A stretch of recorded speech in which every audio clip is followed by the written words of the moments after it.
हाय छात्रों, good morning. आपके बीच में चौरसिया सर। आइए हम सभी आज ही बहुत ही महत्वपूर्ण टॉपिक के बारे में सीखेंगे। वो है विभिन्न क्षेत्रों में दिया जाने वाला पुरस्कार। कौन सा पुरस्कार किस क्षेत्र में दिया जाता है, इसके बारे में चर्चाएं करेंगे। ध्यान रखिएगा ना, अपने लाइफ में अपने आप को इतना बिजी रखो कि अनावश्यक चीज को सोचने के लिए आपके पास वक्त ही ना रहे, जिससे आपका एक एक भी समय, एक एक भी क्षण आपका बर्बाद ना हो। क्योंकि समय अमूल्य है, इसकी कोई कीमत नहीं है, और समय के साथ आप एडजस्ट होकर के चलेंगे तभी सफलता मिलेगी। इसीलिए एक कहावत कही गई है, time is tight, wait for none. समय किसी की प्रतीक्षा नहीं करेगा। अगर आप समय के साथ नहीं चलेंगे तो आज इस भीड़ में आप बहुत पीछे छोड़ जाएंगे। आपको अगर भीड़ में आगे रहना है तो स्मार्ट तरीके से अपनी दौड़ और अपनी रणनीति बना करके काम करना है। आइए हम सभी सबसे पहले कुछ महत्वपूर्ण अधिनियम से आपसे पूछ लेते हैं। जैसे कि बात की जाए, प्रथम वन नीति कब आई थी भैया? 1951-52 में। प्रथम वन नीति कब आई थी? 1951-52 में। और वन नीति का जनक किसे माना जाता है? के.एम. मुंशी को। और इसके बाद में वन्य जीव संरक्षण अधिनियम की बात करें तो जो वन्य जीव संरक्षण अधिनियम है वो 1972 का है। इसके बाद में आपका टाइगर प्रोजेक्ट योजना है 1973 का है। इसके बाद में आपका जो है वो जल प्रदूषण अधिनियम है, और जल प्रदूषण अधिनियम का है 1974 का। इसके बाद में आपका वन संरक्षण अधिनियम जो है वो 1980 का है। वन संरक्षण अधिनियम कब है भैया? 1980 का है। फिर इसके बाद में नई राष्ट्रीय वन नीति कब है? 1988 में। नई राष्ट्रीय वन नीति 1988 में। फिर इसके बाद में खाद्य संरक्षण अधिनियम 1984 का है। पर्यावरण संरक्षण अधिनियम 1986 का है। इसके बाद में देखिए, अभी तक क्या थी कि शिक्षा नीति जो थी वो 1986 की थी। अब जो हो गई है वो जुलाई 2020 की। शिक्षा नीति कब हो गई है? 29 जुलाई 2020 को। फिर इसके बाद में उपभोक्ता का अधिकार अधिनियम जो है ये 2019 का है। लागू कब हुआ? 20 जुलाई 2020 से लागू हुआ उपभोक्ता का अधिकार अधिनियम। फिर इसके बाद में आपका भैया जैव विविधता अधिनियम है। जैव विविधता अधिनियम 2002 का है। फिर इसके बाद में आपका नई कृषि नीति है वो 2001 की है। नई कृषि नीति कब है? 2001 की है। फिर इसके बाद में एलिफेंट प्रोजेक्ट योजना ये आपका 1992 में है। किसान बही योजना 1998 में है।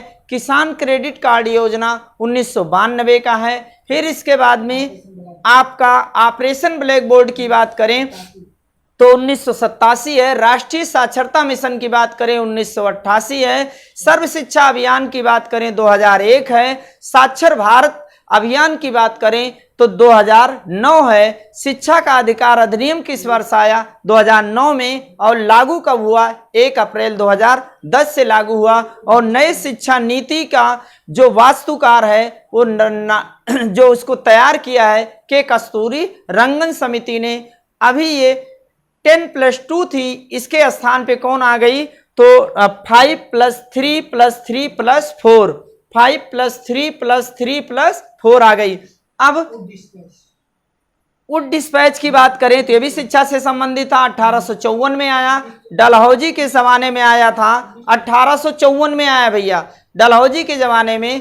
और इसी की बात करें तो इसे ही शिक्षा का मैग्ना कार्टा कहा गया। और जो सैडलर आयोग आया था 1917 में, कलकत्ता विश्वविद्यालय की त्रुटियों के सुधार हेतु आया था। फिर इसके बाद में आपका अगर विश्वविद्यालय अधिनियम की बात करें तो 1904 में आया। इसके जस्ट बाद आया था बंगाल विभाजन। फिर आगे अगर हम लोग बात करें कि गांधी जी से संबंधित एक शिक्षा योजना लेकर के आए थे जो कि वृद्धा शिक्षा योजना थी, ये 1937 की ये। फिर इसके बाद में आगे अगर हम एक और बात करें कि आपका मिड डे मील योजना जो शुरू हुई थी ये 1995 15 अगस्त तमिलनाडु से। तो आइए हम सभी देखते हैं विभिन्न क्षेत्रों में जो दिया जाने वाला महत्वपूर्ण सम्मान है। तो कौन कौन सा सम्मान है? जैसे बात की जाए भैया, आपका सबसे पहले जो है द्रोणाचार्य पुरस्कार। द्रोणाचार्य जो पुरस्कार है ये खेल के विशेष करके ही दिया जाता है। खेल के कोच या प्रशिक्षु को यह पुरस्कार दिया जाता है। कौन सा? द्रोणाचार्य पुरस्कार, जो गुरु होते हैं। फिर इसके बाद में तो अर्जुन पुरस्कार की भी यही बात कर लें तो अर्जुन पुरस्कार जो है भैया ये खेल के क्षेत्र में दिया जाता है। खेल के क्षेत्र में दिया जाता है अर्जुन पुरस्कार। और आगे अगर हम आपसे बात करें कि पिछली बार जो मिला था वो 27 खिलाड़ियों को, यानी 2020 में। फिर इसके बाद में ध्यानचंद पुरस्कार की बात करें, ध्यानचंद पुरस्कार अभी भैया इसका नाम हाल ही में चेंज किया गया। राजीव गांधी खेल रत्न पुरस्कार का नाम बदल के क्या किया गया? ध्यानचंद पुरस्कार। और ध्यानचंद पुरस्कार अब ये ध्यानचंद के नाम से दिया जाएगा, जो कि हॉकी के जादूगर थे। यानी 29 अगस्त को ही खेल दिवस इन्हीं की याद में मनाया जाता है। तो भारत का सर्वोच्च खेल सम्मान, भारत का सर्वोच्च खेल सम्मान है। अभी तक इसका नाम था राजीव गांधी खेल रत्न, अब इसका नाम बदल के क्या किया गया? ध्यानचंद पुरस्कार। फिर आगे हम लोग बात करें कलिंग पुरस्कार। कलिंग पुरस्कार दो दिया जाता है, ये भैया विज्ञान के क्षेत्र में दिया जाता है। किस क्षेत्र में? विज्ञान के क्षेत्र में दिया जाता है। अगला शांति स्वरूप भटनागर पुरस्कार। शांति स्वरूप जो भटनागर पुरस्कार है ये जो दिया जाता है विज्ञान एवं प्रौद्योगिकी के क्षेत्र में, विज्ञान एवं प्रौद्योगिकी के क्षेत्र में, विज्ञान और प्रौद्योगिकी के क्षेत्र में दिया जाता है शांति स्वरूप भटनागर पुरस्कार। फिर इसके बाद में आगे हम बात करें कबीर सम्मान जो दिया जाता है सामाजिक सद्भाव के लिए दिया जाता है।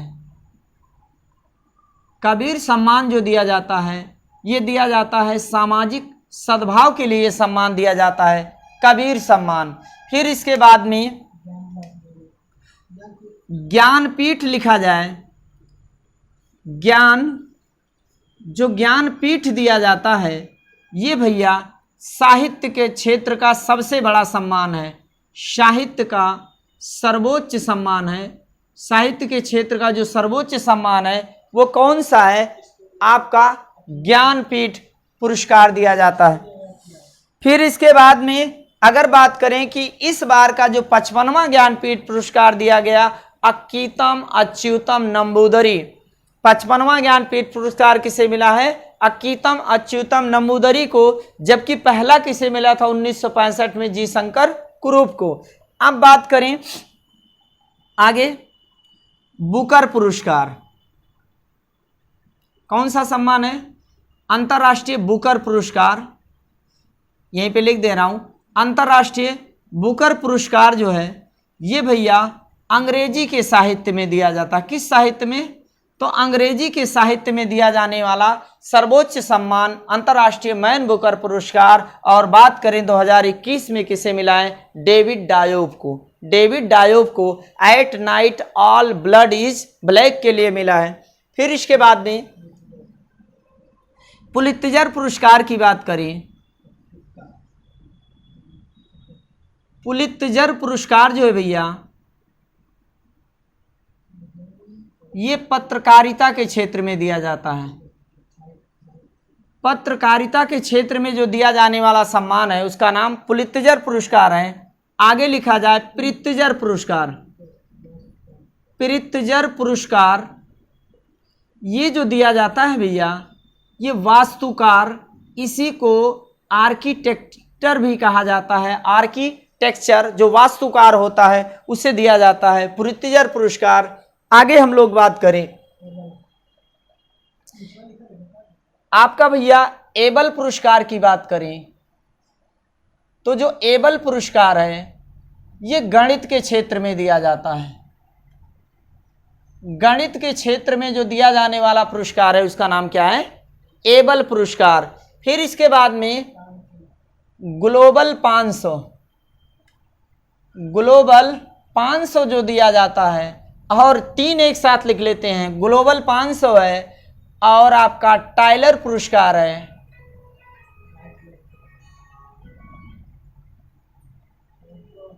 टाइलर पुरस्कार है, और अगला है आपका भैया राइट लवलीवुड पुरस्कार, राइट लवलीवुड, राइट लवलीवुड पुरस्कार। ये तीनों पुरस्कार जो दिया जाता है भैया, ये पर्यावरण के क्षेत्र में दिया जाता है, पर्यावरण के क्षेत्र में ये तीनों पुरस्कार दिया जाता है। अब एक और लिखा जाए भैया, तानसेन पुरस्कार, तानसेन पुरस्कार। सबसे पहली बात तो आप बताएंगे हमें कौन सा राज्य देता है? मध्य प्रदेश देता है। कौन सा राज्य देता है? मध्य प्रदेश देता है तानसेन पुरस्कार, और ये संगीत के क्षेत्र में दिया जाता है।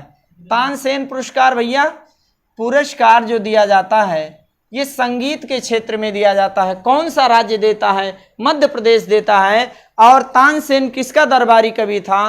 तो अकबर का। अगला है ग्रैमी पुरस्कार। ग्रैमी पुरस्कार जो है ये भैया आपका जो दिया जाता है संगीत के क्षेत्र में दिया जाता है। अभी ये बीएड एंट्रेंस में ये दोनों प्रश्न लगातार बना था कि तानसेन पुरस्कार कौन सा राज्य देता है और ग्रैमी पुरस्कार किस क्षेत्र में दिया जाता है। संगीत के क्षेत्र में कौन सा देश देता है? अमेरिका देश देता है, और ये संगीत का सर्वोच्च सम्मान इसी के द्वारा दिया जाता है। तो ये आपका भैया इतना महत्वपूर्ण जो विभिन्न क्षेत्रों में दिया जाने वाला सम्मान है, यहाँ से एक प्रश्न कभी ना कभी आपका उठाया जाता है। और एक और है के बिरला फाउंडेशन जो देता है, साहित्य के क्षेत्र का है, के बिरला फाउंडेशन, के बिरला फाउंडेशन जो देता है, के बिरला फाउंडेशन 2 सम्मान देता है विशेष करके जो पूछा जाता है। एक तो भैया सरस्वती है, सरस्वती सम्मान है, और दूसरा व्यास सम्मान है, दूसरा व्यास सम्मान, व्यास सम्मान। और ये दोनों आपका साहित्य के क्षेत्र में दिया जाता है, सरस्वती और व्यास सम्मान। और कौन सी संस्था देती है? के बिरला फाउंडेशन संस्था। तो आप सभी को ये वीडियो पसंद आया होगा, आपसे हम अपेक्षा रखते हैं। तो इसे थोड़ा सा इसे लोगों के पास आप शेयर करिए और अधिक से अधिक लोगों को जोड़िए और सब्सक्राइब करिए। जी बहुत बहुत धन्यवाद।